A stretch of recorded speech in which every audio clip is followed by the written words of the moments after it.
If you are lucky enough to live in the vicinity of Creekside Nursery, this is the site that you're going to see when you come to the nursery. Come take a tour with me as I show you this great entrance.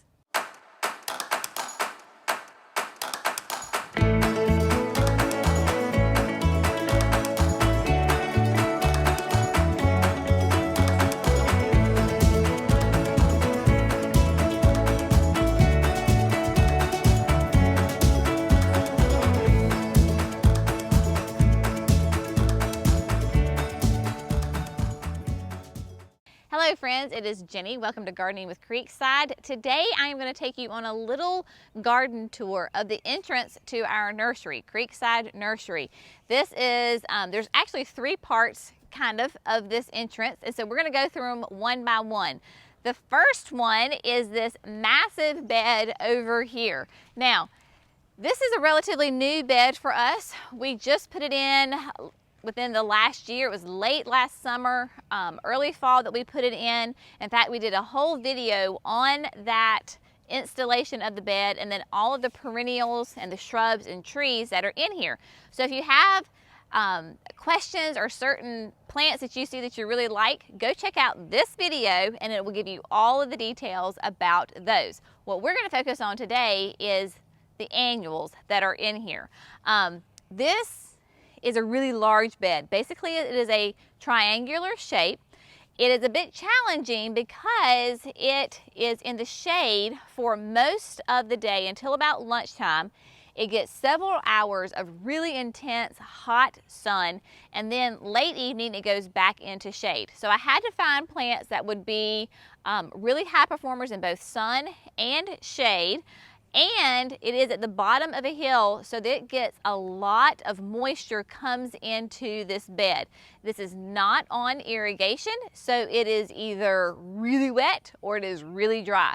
And lately we've been having some great thunderstorms, so this area has stayed nice and damp. So we're just going to go through all of these plants, and I'm just going to kind of tell you what they are and why I chose them and why I love them. First, around here, around the big rock that we pulled out of the pond here at the nursery are three of the Rockin' Blue Suede Shoes salvias. I love the Rockin' series of salvia from Proven Winners because they're just low maintenance. Bugs do not like to chew on them, but the hummingbirds and the pollinators absolutely adore them. So the hummingbirds will come to this all the time. My honeybees, bumblebees love this plant. It gets nice and tall and wide. Again, I don't really have to come in here and pinch it. It's just a really low maintenance, high performing plant. And all of these plants that are in this bed are annuals from Proven Winners. So just to give you an idea of who came up with all these fantastic plants. Put in some pops of white with the Diamond Snow Euphorbia. Diamond Snow is new this year. It is just a really tight, compact plant with lots of white blooms on it. So I absolutely love it. Down here we have the Sweet Caroline Jet Black Sweet Potato Vine. It is a lot of information to remember all these plants, y'all. It is just a great classic dark annual. It is low, it will spread, it will fill in the bottom of underneath the salvias and all around the euphorbias. I love this particular one because it has those really sweet heart-shaped leaves on it. It's really fantastic. This little area was always kind of a problem in my head when I was trying to brainstorm on how to plant this, and I knew that Coleus was going to play a really integral part of this flower bed because the Color Blaze series of Coleus from Proven Winners is fantastic in that it can do sun or shade, anything in between. So that's perfect for this bed. The back of the bed gets more shade, the front of the bed gets more sun. So that's why I can have petunias up front and I can have my Coleus in the back. I alternated between the Lime-Time Coleus and the Wicked Witch Coleus. Again, if I had just done one Coleus, it really kind of, I think, would have gotten lost or looked not as pronounced as it does by putting the two different ones in there. That Wicked Witch has such nice dark foliage to it with the lime green edging, and then you put the lime thyme right behind it, and they just explode off of each other. Absolutely gorgeous. I love it. And they'll get to be about 18 to 24 inches tall and wide. They are really filling in. Then I have as an arch, kind of in front of the Coleus, one of my all-time favorite annuals from Proven Winners. This is Surefire Begonia, and this is in the rose color. There is a red, and I actually put the red in here, but I didn't like it. I like the rose better. The Surefire Begonias, again, sun or shade, anything in between. Very easy. There are no pests that like to chew on them, so that's always a win-win. So we love that. So they're in this half circle arch around through here, and then there's also 3 of the purple fountain grasses. I'm going to tiptoe through here. So there are 3 of the purple fountain grasses in this bed. Again, it echoes the dark color off of the Wicked Witch, and then I do have some loropetalums up right at the base of the sign, so we're kind of repeating those same colors throughout the bed. In front of me, I have Paradise, Supertunia Vista Paradise from Proven Winners. These were hanging baskets, and there were 4 hanging baskets that I planted in here.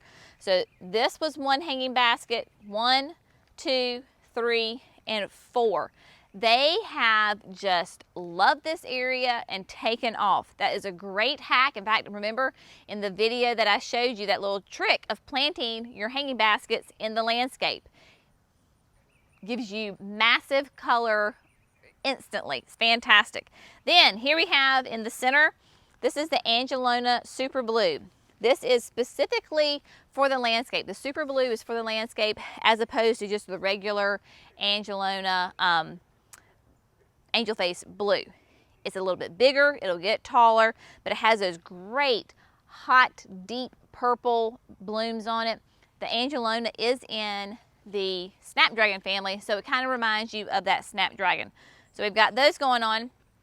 Then back here, also in the back, we're going to tiptoe through here very carefully. We have Diamond Mountain Euphorbia. So we had Diamond Snow up front by the salvias. These are Diamond Snow. Now, some of these are doing really well, and some of them are struggling a little bit. These guys right here are doing great. I love Diamond Mountain because they'll get nice and tall. They can get, again, like that 2 feet tall and nice and wide. Some of them are a little bit sadder than others, like the ones back here in the back. I'm not sure if it's because they don't get as much sun or if it's really wet and it's too wet for them. Again, this is the first year planting in this bed as far as the summer, so I'm still trying to figure some things out, what I will do next year differently. We'll see. But you know, that's the great thing about gardening. If something doesn't work one year, it's all right. Just learn from it and move on, right? But hopefully this Diamond Snow will take off as it heats up. Maybe it'll dry up a little bit for us and they will just take off. I am fertilizing all of these annuals on a regular basis with the Proven Winners water-soluble fertilizer. So in fact, I did this whole bed today. It's very important to fertilize your plants because remember, food equals flowers. We have some great azaleas, but look at this beauty right here. Oh, this is a fantastic hydrangea. This is what we call a panicle hydrangea. You will notice on the blooms that it's not the mop head, it's not a round ball, it's not a lace cap, but it's a panicle. Panicles are that cone shape. This panicle is a strawberry sundae. Love it because it is more of a petite hydrangea, petite meaning the 3 to 4 feet, but it comes out this creamy white and then it'll turn this beautiful pink color. So again, that's where we get the strawberry sundae from. So this is, again, her first year in here, and she is doing great. Love the panicle hydrangeas because they bloom on new growth every year. She is loving life and full of blooms. And then back here, this was very interesting. So this is a mop head. So when we're talking about mop heads, this is a mop head, that great classic ball. There's 3 of these in this bed that have been here for years now. This is Annabelle. Annabelle is a classic hydrangea, just an industry standard for years and years. Typically, their stems can be really weak and floppy, so they have these huge heads on them, but when we get rain, they tend to flop over. I have pinched this guy back so many times that you can tell that she is standing up nice and tall. This is a weaker little bloom, so it's fallen down, but the brand new blooms are a nice white, and as they age, they turn just a little bit of a hint of a lime green. So, Annabelles are fantastic. If you ever have an area for an Annabelle and you see one, grab it. You'll love it. Now, so we have the entrance to the nursery. Coming over here, we have just a really simple, easy little bed right here that's been here for a long time. Believe it or not, under here is an aqua pot. It's a little hard to see, but there is a beautiful, majestic falling blue aqua pot in here. This is the medium-sized one for that majestic falling blue. I have a Vertigo grass from Proven Winners, and then this is their new Snowdrift Vista Petunia, that pure white bloom. There's one grass and there's two petunias in here, and they are thriving and doing wonderfully well. Love those aqua pots. Then there are 3 perennial grasses. Don't ask me what the names are because I don't know. This was, you know, one of those plants you inherit from somebody. Well, I inherited this plant from my mama. She forgot what the name is. I don't know what the name is, but it's a great perennial grass and it'll do the plumes. So there you go. Pretty perennial grass. And then through here, I have 3 hanging baskets that I planted, and this was the Grand Traverse recipe from Proven Winners. Now, we did just get a pretty big thunderstorm that came through right before we filmed, so they're a little beat down from the rain and wet right now, but they make a nice statement right here. Again, nice and easy to plant hanging baskets in the ground. It's an easy way to get gorgeous color right away. And then lastly, we're going to come back up here. Just a couple of short weeks ago, I showed you when I redid this mailbox area. And if you will remember, I pruned the heck out of these sunshine ligustrums. And look, see? Do you see all this beautiful new growth on them? They're doing great. So pruning is a good thing when you do it right and at the right time of year. So they're doing great. The pentas are coming along. Again, they've lost a lot of their petals from the rain.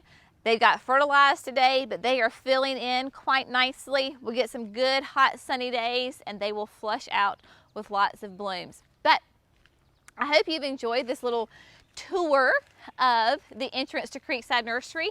If you are ever in our neck of the woods, we would love for you to come visit us. Just let us know, maybe if you're coming in the off season, so make sure that we're here, but we would love to see you. We've had people from all over come visit us. Hope you've enjoyed this tour. Have a fantastic day. Make sure to like this video, subscribe to Gardening with Creekside, and we'll see you next time. Thanks, friends. Bye.